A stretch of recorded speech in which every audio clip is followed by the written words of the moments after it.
भक्तों, आप सभी का स्वागत है आपके अपने चैनल भक्ति अमृत धाम में। आज हम सुनेंगे पुरुषोत्तम मास के तीसरे अध्याय का श्रवण करेंगे। पूर्वक इन कथाओं का श्रवण करें। ऐसा करने से भगवान श्री हरि आप पर अत्यंत प्रसन्न होंगे और विशेष मास में किया गया कोई भी जप तप दान और श्रवण कार्य हमेशा 1000 गुना अधिक फल प्रदान करता है। तो हम इस विचार के साथ चलिए कि हमारी अध्याय तीसरे के कथा का श्रवण करते हैं। सूत गोस्वामी से कहा, हे सूत, भगवान नारायण ने मुनि को जो कथा सुनाई थी उसी को विस्तार से हमें सुनाइए। ऋषियों द्वारा इस प्रकार प्रार्थना करने पर सूत गोस्वामी ने कहा, हे ऋषिगण, जिस प्रकार भगवान नारायण ने नारद मुनि से कहा वह मैं सब आपको यथार्थ रूप में उसी प्रकार सुना रहा हूँ। भगवान नारायण ने कहा, हे नारद, महाभारत काल के अंदर 14 वर्ष तक पूर्व दुर्योधन और शकुनी ने जुए छल के करके धर्म युधिष्ठिर से सब कुछ छीन लिया। युधिष्ठिर के कहने पर दुशासन ने द्रौपदी के वस्त्र को पकड़कर भरी सभा में खींचा था।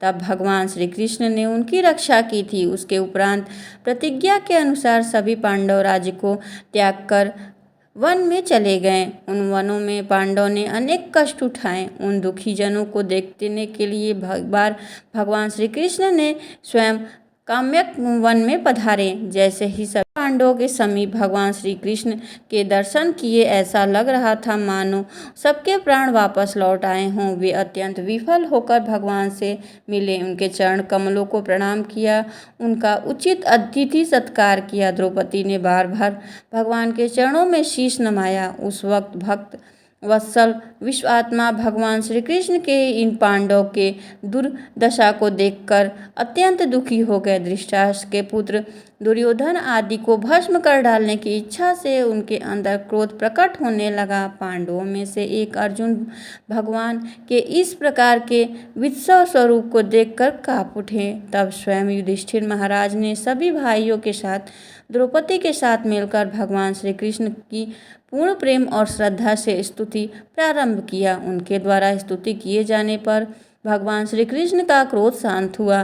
जब भगवान को शांत होते देखकर अर्जुन ने भगवान श्री कृष्ण से हाथ जोड़कर पूछा, हे केशव, आप स्वयं जगत की रक्षा करने वाले हैं और मैं इस जगत के बाहर का नहीं हूँ, फिर आप मेरी रक्षा क्यों नहीं करते हैं? आप हमारे कष्टों को दूर कीजिए, आप तो सर्वज्ञ हैं, सब जानते हैं। हे प्रभु, हम आपके चरणों में बारंबार प्रणाम करते हैं। इस प्रकार अर्जुन द्वारा क्रमबद्ध विनती और बार बार प्रणाम करने पर भगवान श्री कृष्ण ने अपने क्रोध को शांत किया। यह देखकर पांडव भी शांति मिली। उनके भयभीत मुख से फिर खिल उठे। कथा को आगे बढ़ाते हुए भगवान श्री नारायण ने नारद मुनि से कहा, नारद, भगवान को प्रसन्न देखकर अर्जुन भगवान श्री कृष्ण से ठीक यही प्रश्न किया जो आप सबने मुझसे किया। तब श्री कृष्ण ने 2 घड़ी ध्यान लगाया और फिर पांडवों के हित के लिए इस प्रकार कहने लगे। भगवान श्री कृष्ण ने कहा, हे राजन,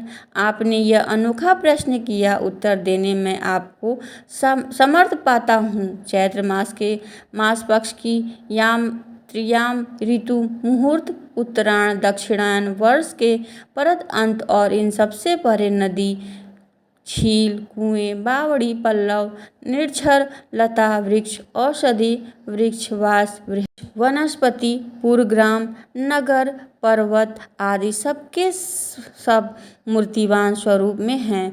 आपने अपनेपन गुणों के कारण ही पूज्य माने गए हैं और इन सब में कोई नहीं है जो अपूज्य और स्वामी रहित हो। ऐसे पांडु के इन सभी के एक से अधिक मास ऐसा ही था जिनका कोई स्वामी नहीं था। स्वामी विहीन होने के कारण सभी व्यक्ति उनसे अनाथ, स्वामीहीन और निंदनीय समझते थे। वह अपूज्य और मलमास, रवि, संक्रांतिहीन आदि नामों से पुकारा जाता था। शुभ कर्मों के लिए इसे त्याज कहकर निंदा की जाती थी। ऐसी निंदा और अपमान के वचन सुनते ही अधिक मास तेजहीन, निरुद्योगी और दुखी रहने लगा। फिर अत्यंत चिंतित होकर वह मरणावस्था को हो गया। तब अंत में किसी प्रकार वह अपने मन को समझाकर वह मेरी शरण में आया। हे अर्जुन, वह वैकुंठ में सबसे पहले गया और वहां जाकर भगवान नारायण को साष्टांग दंडवत प्रणाम किया। मेरे दर्शन पाकर उसने कर्मबद्ध होकर अपने नेत्रों से अश्रु बहाकर मुझे अपनी करुण कथा को सुनाया। वह करुण कथा क्या थी वह हम सुनेंगे हमारी इसी अधिमास कथा की श्रृंखला की अगली कड़ी में प्रातःकाल। लेकिन इससे पहले आइए हम श्री भागवत कथा का आज कड़ी का श्रवण करते हैं। सुनते ही एक सुंदर पौराणिक कथा इस अधिक मास में क्या आप जानते हैं पुरुषोत्तम मास की छोटी सी भक्ति कई गुना फल देती है, लेकिन अगर नियम सही ना हो तो इतना दुर्लभ महीना का पूरा लाभ नहीं मिल पाता। यह पवित्र मास अधिक मास अगले 3 साल बाद आएगा। इस और सुंदर पौराणिक कथा। अरे मूर्ख, तुम जैसे लोग साधु के वस्त्र तो पहन लेते हो लेकिन वास्तव में पाखंडी होते हो। एक तरफ भगवान के सेवक होने का दावा करते हो और दूसरी ओर इतना घृणित कार्य करके तुम्हें लज्जा भी नहीं आई। तुमने क्या लगता है सिर्फ वैराग्य की भावना उत्पन्न कर लेने से व्यक्ति इस भौतिक संसार से मुक्त हो जाता है? अरे मूर्ख, तुम महामूर्ख हो। एक तुमने जो अपराध किया है उसका दंड मात्र एक ही है, वह है श्राप। इतना कहकर प्रजापति दक्ष ने नारद मुनि को श्राप दे दिया। लेकिन इतना सुनते ही नारद मुनि की प्रतिक्रिया क्या थी? आखिर प्रजापति के नारद को क्यों श्राप दिया? यही है आज पुरुषोत्तम मास के विशेष श्री भागवत कथा। तो चलिए प्रारंभ करते हैं। भगवान के शुद्ध भक्त होते हुए भी भगवान के दिव्य प्रचार करते हुए किसी भी बड़े से बड़े खतरे की परवाह नहीं करते हैं, उसके लिए उन्हें एक आशीर्वाद मिले या अभिशाप। उनके जीवन का उद्देश्य तो मात्र भगवान नाम के रूप और लीलाओं का प्रचार करना होता है। एक बार ऐसा ही एक अनजान खतरा मोल ले लिया नारद मुनि ने। अब क्या हुआ? उस समय ब्रह्मा जी का दिन प्रारंभ होने वाला था। उनकी यह इच्छा उन्हें सताने लगी आगे चलकर इस सृष्टि का विस्तार करें। तो इसी उद्देश्य से प्रचेताओं के पुत्र दक्ष ने भी भगवान विष्णु की घोर तपस्या प्रारंभ कर दी। अनेक वर्षों तक उन्होंने घोर अनुष्ठान का पालन किया और भगवान श्री हरि को हंस गुह प्रार्थना अर्पित की। दक्ष द्वारा किए गए इतने कठोर परिश्रम और प्रार्थनाओं को सुनकर भगवान श्री विष्णु उनके ऊपर प्रसन्न हुए और उन इस स्थान पर प्रकट हुए। उन्होंने अपनी अष्टभुजाओं में अनेक शस्त्र धारण किए हैं। उनकी सुंदर गहरी नीली देह विलक्षण आभूषणों से सुसज्जित थे।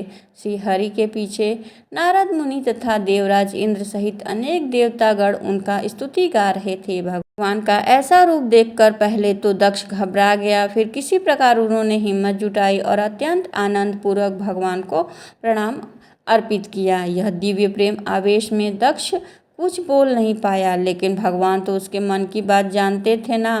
इसलिए उन्होंने दक्ष से कहा, हे प्राचेत, मुझे इस दृढ़ श्रद्धा होने के कारण आज तुमने दिव्य आनंद के स्तर को प्राप्त किया है। तुम्हारी भक्ति तपस्या से तुम्हारा जीवन सफल हो गया। प्रिय दक्ष, प्रजनन प्रजापति की सुशील पुत्री आस्कानी है। मैं चाहता हूँ तुम उनके साथ विवाह करो, फिर धर्मयुक्त जीवन के साथ तुम दोनों सैकड़ों संतान उत्पन्न करो। आगे चलकर तुम्हारे संतान भी इस सृष्टि के विस्तार का कार्य करेंगे। लेकिन कृपा करके तुम और तुम संतानें भक्ति पूर्वक मेरी सेवा भी कर पाएंगे। इस प्रकार दक्ष को आदेश देकर भगवान श्री हरि वहाँ से अंतर ध्यान हो गए और प्रजापति ने भगवान के आदेश का पालन किया और भगवान की माया शक्ति के प्रभाव से दक्ष ने अपनी पत्नी आस्कनी के गर्भ से 10,000 पुत्रों का उत्पन्न हुआ। उनका नाम बड़ा ही हर्ष्य, सभी पुत्र विनम्र और आज्ञाकारी थे। अब दक्ष ने उन्हें संतान उत्पत्ति का आदेश दिया। इसी कार्य से पूर्व तपस्या करते हेतु सभी पुत्र पश्चिम दिशा में स्थित नारायण सर नामक पवित्र स्थल पर चले गए। वहां जाकर दक्ष ने 10,000 पुत्रों ने घोर तपस्या की अपने पिता की आज्ञा का पालन करने के लिए वे शारीरिक मानसिक रूप से शुद्ध हो चुके थे। लेकिन अब भगवान ने शुद्ध भक्त नारद जी को यह बात अच्छी नहीं लगी। उन्होंने सोचा, दक्ष ने यह सभी पुत्र कितने तेजस्वी हैं, क्या यह सब व्यर्थ में पारिवारिक जीवन में फंसना चाहते हैं? क्यों न मैं इन्हें परम आध्यात्मिक उपदेश सुनाऊं, जिससे सुनकर उनका जीवन सफल हो जाए। बस यह सोचकर नारद मुनि पहुंच गए। उन्होंने दक्ष के 10,000 पुत्रों के पास गए और वहां जाकर नारद मुनि ने उन्हें गौतम पहेली के साथ एक दिव्य उपदेश दिया। और उपदेश का सार यही था कि भौतिक सांसारिक संसार नश्वर है, इसलिए तुम जैसे मुक्ति पथ के योग्य मनुष्यों को कृष्ण भावामृत का परमोच्च भाग स्वीकार करना चाहिए। सदा के लिए इनका जन्म मृत्यु के चक्कर से मुक्त होना चाहिए। नारद जी के उपदेश को सुनकर हर्ष आध्यात्मिक जीवन के तत्व को समझ गए। उनका ज्ञान रूपी अंधकार नष्ट हो गया, उनकी दिव्य चेतना प्रकाशित हो गई। फिर उन्होंने नारद मुनि को अपने गुरु के रूप में स्वीकार कर लिया, उनकी प्रदक्षिणा की, कभी भी सांसारिक जीवन में न बदलने का निर्णय लेकर उस दिशा में चले गए जहाँ से कभी कोई वापस लौट के नहीं आता। इस प्रकार हर्षियों को भक्ति पथ पर मार्ग दिखाकर नारद मुनि प्रसन्न होकर पूर्वक फिर से संपूर्ण ब्रह्मांड में विचरण करने लगे।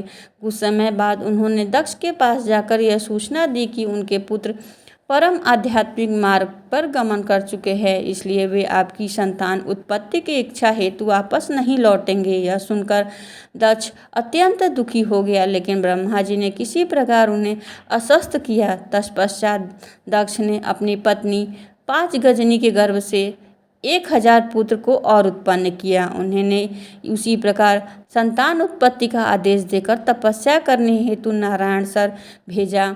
फिर एक बार वही हुआ जो पहले हुआ था। दक्ष ने इन मेधावी पुत्रों के ऊपर नारद मुनि को करुणा आ गई। फिर एक बार वे उनका उद्धार करने के लिए वहां पहुंच गए। नारद मुनि ने भी उन्हें परम सत्य का ज्ञान प्रदान किया, उन्हें समझाया कि वे अपने बड़े भाई के पथ पर अनुसरण करें। अब देखिए, नारद मुनि ने एक बार किसी पर कृपा कर दे तो उनकी कृपा दृष्टि कभी विफल नहीं जाती।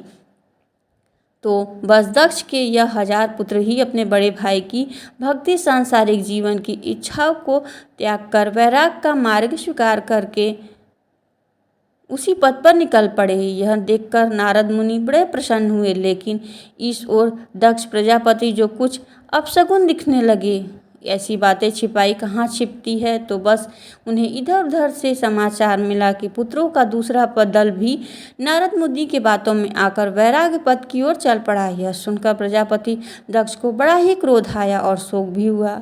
भगवान के शुद्ध भक्त नारद जी जानते हैं कि यदि कोई व्यक्ति शोक में है तो वह कृष्ण भक्ति की ओर जल्दी स्वीकार कर लेता है। इसलिए वे दक्ष प्रजापति को भी भौतिक जीवन से मुक्त करने के उद्देश्य से वहां पहुंचे। लेकिन यह तो प्रजापति दक्ष थे। जैसे ही उन्होंने नारद मुनि को देखा, क्रोध से तमतमा उठे, उनके होठ कांप रहे थे। उन्होंने नारद मुनि को अत्यंत कटु वचन कहना प्रारंभ कर दिया। दक्ष ने नारद मुनि से कहा, अरे मूर्ख, तुम जैसे साधुओं के वस्त्र तो पहन लेते हो, लेकिन वास्तव में तुम पखंडी होते हो। एक तरफ भगवान के सेवक होने का दावा करते हो, दूसरी ओर इतना घृणित कार्य करने में तुम्हें लज्जा भी नहीं आई। तुम्हें क्या लगता है सिर्फ वैराग्य की भावना उत्पन्न कर लेने से व्यक्ति इन सांसारिक भौतिक सुख से मुक्त हो जाता है? हम अभी तक मेरे पुत्रों के ऊपर समाज के अनेक ऋण हैं।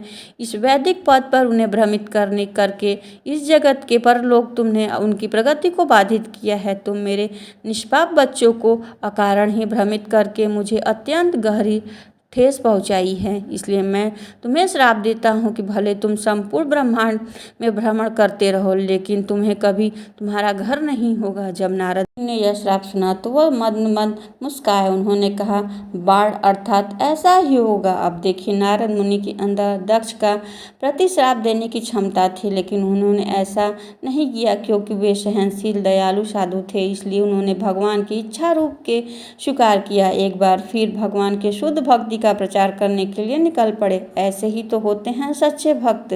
श्री भागवत की विशेष कथा है इस पुरुषोत्तम मास में। प्रतिदिन ऐसी पौराणिक कथाएं सुनने के लिए हमारे चैनल से बने रहिए। मास की यह तृतीय अध्याय यहीं पे समाप्त होती है। अगर हमारे द्वारा सुनाई गई कथा आपको पसंद आती है तो वीडियो को लाइक सब्सक्राइब अवश्य करिएगा।